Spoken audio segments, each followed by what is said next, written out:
We're going to jump in here because we've got another session coming in about 25 minutes. And I know Maurice can talk for Ireland, so I'm going to get going.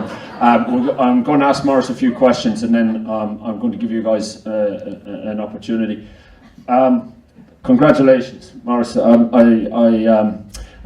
got to Stirling Castle in 2008, and I shook hands with, there was Paisley, there was Dana, there was Johnny Logan, and I shook hands with John Hume.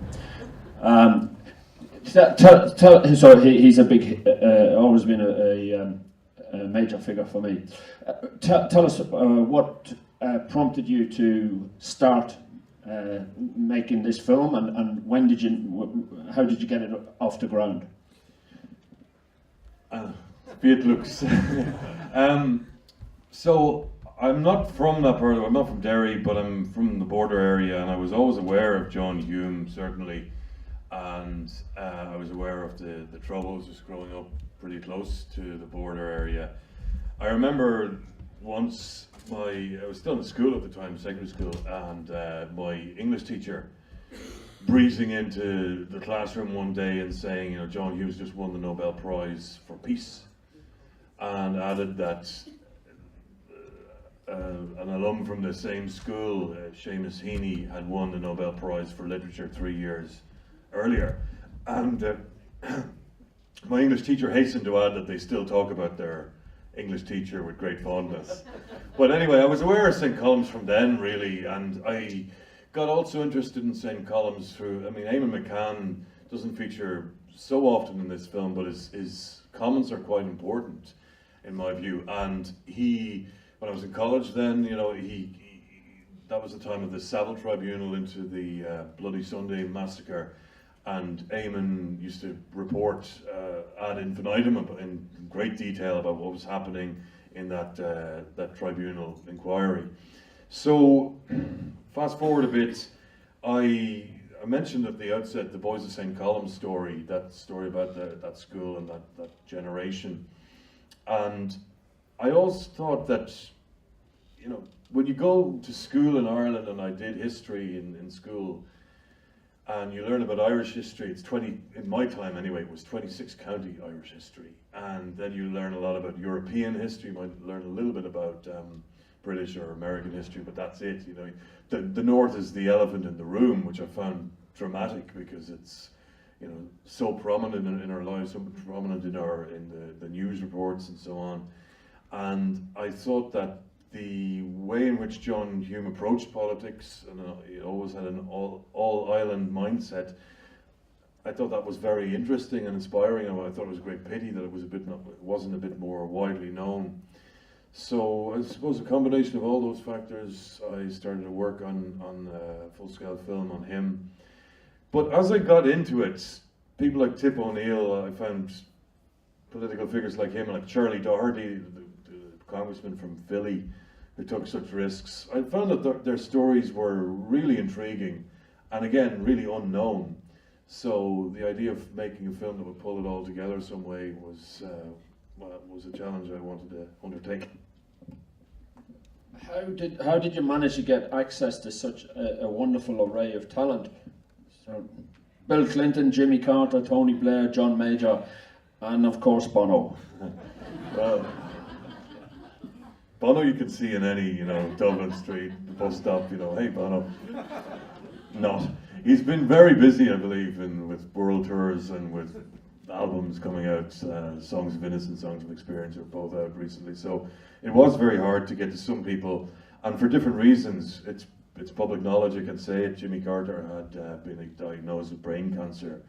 So my ask had gone into the Carter Center in Atlanta, and for reasons of decency, I just had to say, well, okay, he's unable to do this. But then, you know, there were signs all over Plains, Georgia, that's where he lives. He lives between Plains and Atlanta, and these signs which read, Jimmy Carter for cancer survivor, and indeed he did survive it. And then I wrote again, and I kept trying. But what's difficult to know at any time is whether your letter is actually getting to the person. And I had to spread the word far and wide that I was trying to do this, also among people who may have been or were part of the Carter administration. And then some, you see, in United States politics, some aides, they jump from one office to another. You find somebody who's worked for Teddy Kennedy then ends up working with Bill Clinton on something. So you find people who have what they call an institutional memory and would understand if you're trying to assert the importance of the Jimmy Carter statement, as I do in this film. And I think it was absolutely fundamental that a US president took this step and defied orthodoxy in Washington regarding the Irish question. You find somebody who gets that point. That's very important. But it was, I mean, those presidents in particular, it was a production unto themselves to get to those people, and I'm just delighted that it worked out in the end. As a sometime filmmaker, I'm just gobsmacked that you can write, produce, and direct a documentary like this. Where do you start in terms of the organisation and in terms of fundraising? You start with the writing, in my view. You definitely start with the writing, and write and rewrite and think through. And as you write, you understand where your vast ignorance is, and you have to read up and read more and so on. And it's a bit of an irony that I think filmmakers say with documentaries like this in particular, they feel at the end of the production that that's the mindset and that's the degree of, let's call it, education I should have had when I was starting out. You know, I could have convinced people quicker if I had that, but it's not possible. What was also important to me was to try to delve into the whole diplomatic history. There's quite a few diplomatic files and reports feature in the film, and that's not history that often gets widely written. You know, we know the political figures, but I think in particular people like Michael Lillis and Sean Donlan, who feature a lot in the film, just because they are officials, their role isn't so widely known. So, but when you talk to them, I mean, the interviews I did with them were quite extensive, and yeah, I think it's just a matter of getting the right people, learning from them, writing, and then honing your ideas, and then when you get into the edit, working hard at making this whole mass of material and interesting perspectives and so on, make it into a narrative that flows, and that can be a challenge, especially when there's dozens of people involved and a lot of archive and so on. So it's plenty of work. I bet. I was really excited. You mentioned while we were chatting that you were in Belfast last week, and I'd love to hear, no disrespect from the horse's mouth, what was the story on the ground. And there were commemorations. That the Guardian mentioned that these commemorations were practically ignored by English media. But could you tell us what happened in Belfast last week, and what was the kind of feeling there? Yeah, so I arrived in time for the full day. The big day was Tuesday, but I was there by Monday the 9th. This being the 20th anniversary of the Good Friday Agreement, and Queen's, really, more than anything else, Queen's University Belfast managed to pull together nearly everybody who was involved in the negotiations, everyone who's still got their health and who's still with us. So notable absences, Mo Molam and John Hume and so on. But really, a lot of people were there, and you had a series of panels. To sum it up, I mean, there were contrary voices about the Good Friday Agreement. It didn't succeed. You had unionists, particularly in press conferences, kind of snuck into the back of several press conferences, and it was clear that people like Peter Robinson were seeking return to direct rule, which is entirely retrograde to the principles of the Good Friday Agreement. So you had that on one hand, but you had also a lot of people doing some seeking and searching. Well, what do we do now that the Assembly and the Executive have been suspended, and we need to take action here? This can't go on. So that was the general mood and focus. The final panel featured Bertie Ahern, Tony Blair, and Bill Clinton, and it was chaired by George Mitchell. And it felt, to me anyway, it felt like a bit of a love-in, you know, reflect back on the 20, you know, they did tremendous work, and it's unprecedented, that level of people who've got, you know, busy schedules and their own jobs and so on, the level of focus that they gave to Northern Ireland. So there was good reason to, I suppose, reflect back on that. But well, one of the questions I posed to George Mitchell in the press conference was regarding the ongoing, how did he see the ongoing relationship between Ireland and America, because we have very dysfunctional United States Congress and the White House. Don't stab me. It's really bad, and it would be very hard for a John Hume figure to go to Washington and to get something done. I mean, we do have the residues of it. You saw the 2016 St. Patrick's Day glimpses of things in New York and in Washington, but that's because of the work that happened in the 1980s. You couldn't possibly undertake to have anything sustained or anything serious on the Irish question today. It's just, and yet, you know, the fact that, I remember I screened this film in the United States Congress last September, and I was hosted by a Republican congressman and a Democrat congressman. I kind of joked at the time, this is the only modicum of bipartisanship that in the United States Congress. And, well, it's a joke, but it's semi-serious, that it really, the place is in free fall. And you do have, because of this history, because of the 80s, because of Tip O'Neill and Ronald Reagan's cooperation as well, you do have the possibility to put Ireland on the agenda. But in terms of, I mean, last I checked, there's no US even ambassador in Dublin, never mind a special envoy up north. And without getting too policy wonkish on you, but there is, the reason that the British government survives at all is because the DUP, the Democratic Unionist Party, is propping it up. And that means that they are the de facto controllers of anything to do with Northern Ireland. And that's particularly poisonous for the Good Friday Agreement. It's a great, I would suggest, betrayal on the part of the Conservative Party in Britain that they let that happen. No. Thanks, Maurice. Now, I'd like to open it up to the floor. Tina, hi. Sorry. Yeah, sorry, and we don't have a microphone, so you just have to shout. Good on you. And congratulations. And Seamus Heaney, thank you so much for putting him in. He's my heartthrob.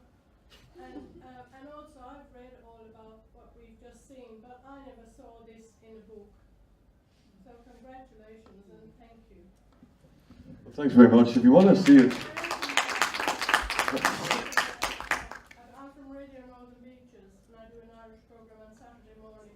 Oh, very good. 10 to 11, and I need to know how I can tell my listeners where they can get to look at a copy of this. Well, we've got a screening in Melbourne, and I'm not sure if that's... But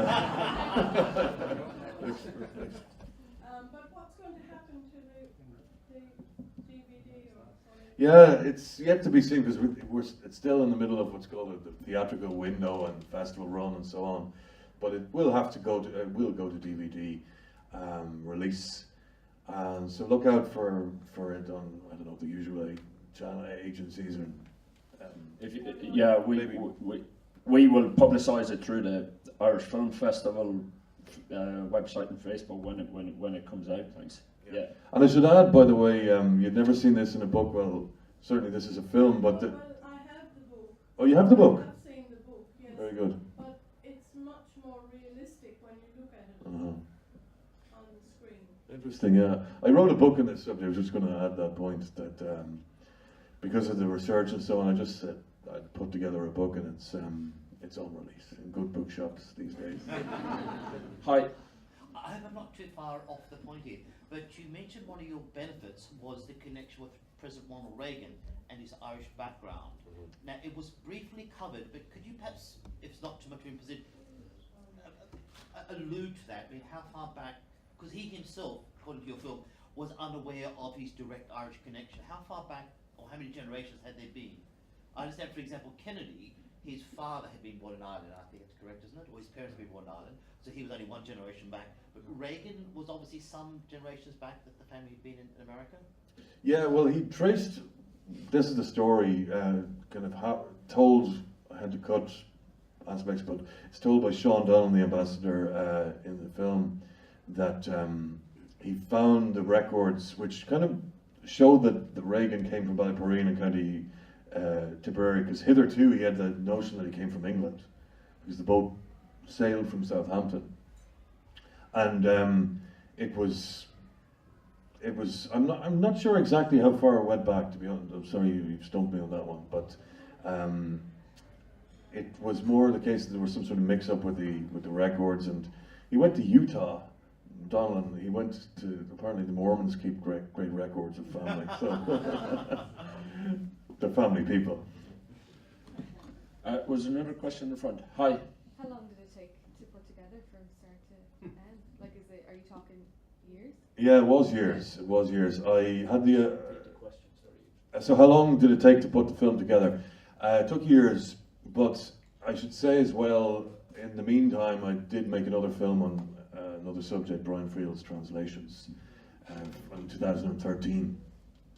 So there were interregnum periods, and then there was, I was a full-time lecturer for 4 of those years. So I can't just say I was only working on this.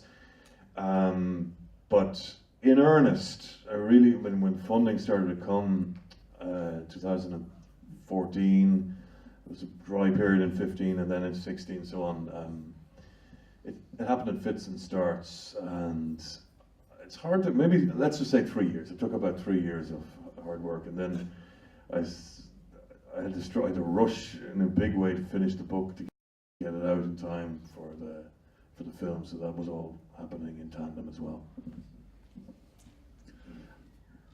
Yes? Very quickly, could I just jump in and say, really a magnificent presentation of a fascinating period. And Sean O'Higgin, I thought, summed it up brilliantly by talking about John being able to craft the concept, the conceptual structure, and identify the essential concepts that led to, in fact, first of all, the famous, I would say the famous 1985 agreement, and on to, of course, then through the dialogue after the 85 agreement with Gerry Adams and the construction of the Good Friday Agreement, and indeed leading to the world that we're in today. Well, at least leading very positively.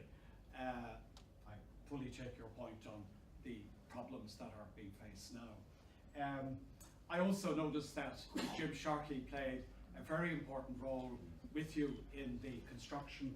Jim, also a previous ambassador of Ireland to Australia, and he was here, sadly, only very briefly, but he made a huge contribution during the, I think, 3 years that he was here before he headed off to Japan.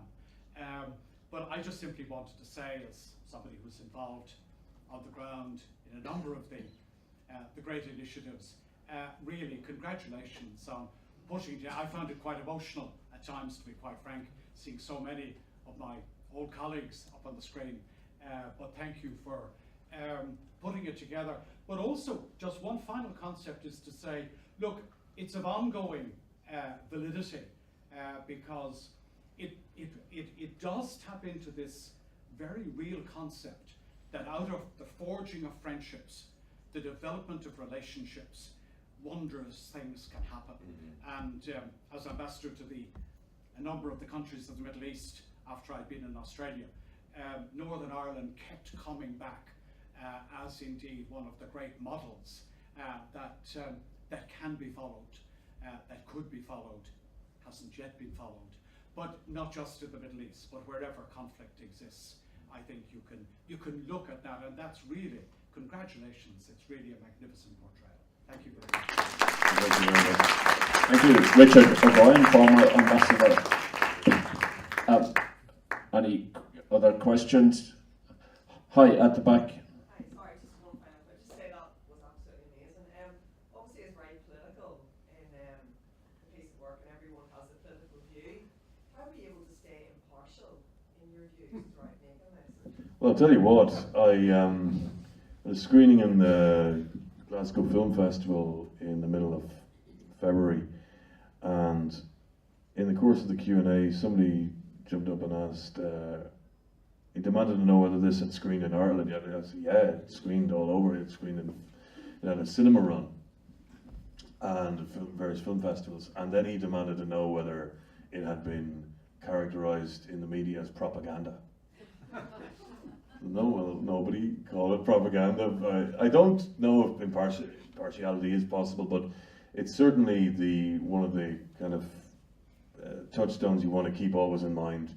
You aren't shoving something down people's throats, and particularly when it comes to history, certainly you have a view. What I was conscious of more than anything, I think, was I was inserting myself into the great man view of history. You know, the way, if you're going to talk about France in World War II, you're going to talk about Charles de Gaulle. If you're going to talk about the creation of Germany as a unitary state, you're going to talk about Bismarck and so on. And one personality does kind of emerge in certain moments in history, FDR, you can list them all.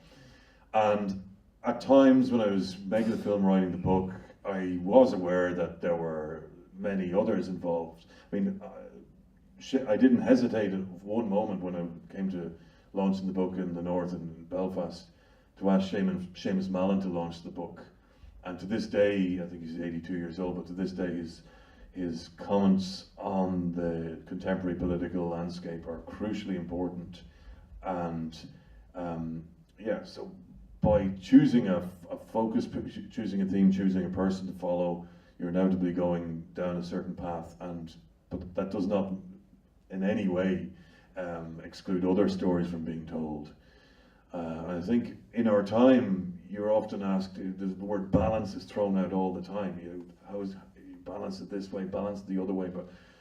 I think that A, it's unachievable, and B, it just obscures your path. You're trying to tell this story. It doesn't mean you're by telling this story you invalidate any other story. So I stuck with my story on Hume and an American, trying to, I suppose, assert that by bringing the Americans in, he completely changed the power relationships between Britain and Ireland, and then of course within the Northern Irish states. And yeah, I'm happy with my decision to stick with that. I think we have time for one more question. Oh, I just want to congratulate you, Maurice, on a fantastic film. And you spoke recently of a vacuum when you were in Belfast, in the present situation where you have the DUP holding the Conservative British government to account and engaging the whole peace process. Well, there was a vacuum before that you slightly mentioned in your film when the provisional IRA and the officials split in the late 70s, and the SDLP, they were in a vacuum then. They were really in a weaker situation than they'd ever been. And Hume's and his fellow SDLP members were very crucial in holding that middle ground. What's your opinion? Yeah, I think there's an argument to say that without the SDLP forming when it did in 1970, and without the stunning array of talent that came through in that period, there's an argument to say that Northern Ireland could have descended into civil war. I think certain pressure points like 1981, the period you mentioned in 72, 81, there are times when it really was risk of out-and-out war. The collapse of Sunningdale, which I included here, the Sunningdale executive was a power-sharing executive that lasted 5 months, and Hume was Minister for Commerce. He was part of that executive, and it collapsed.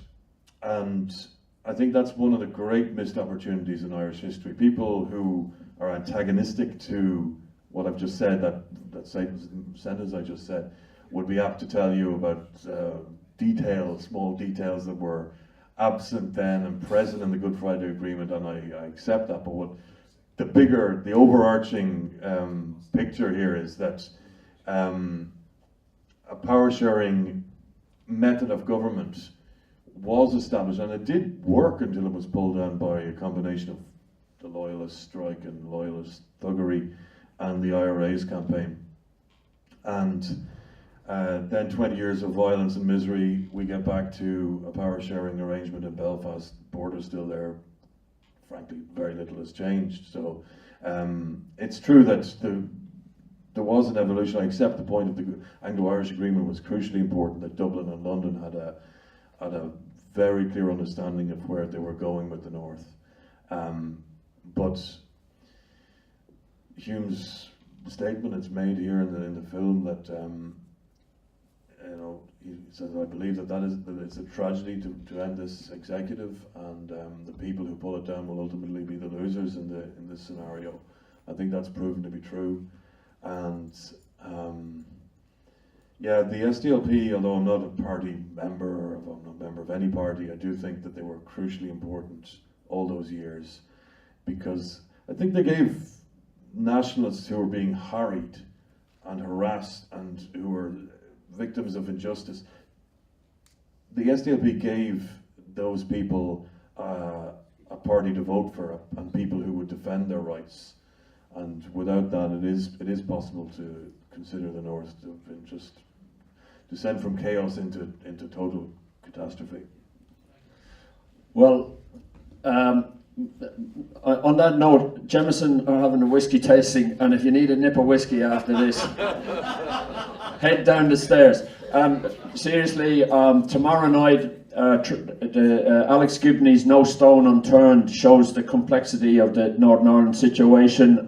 The Journey on Sunday is a lighter tale with Colm Meaney and Timothy Spall playing McGuinness and Paisley, the Chuckle Brothers, and we've got another screening of Maze on Sunday. But I want you to put your hand together for Maurice Fitzpatrick. Thank you very much.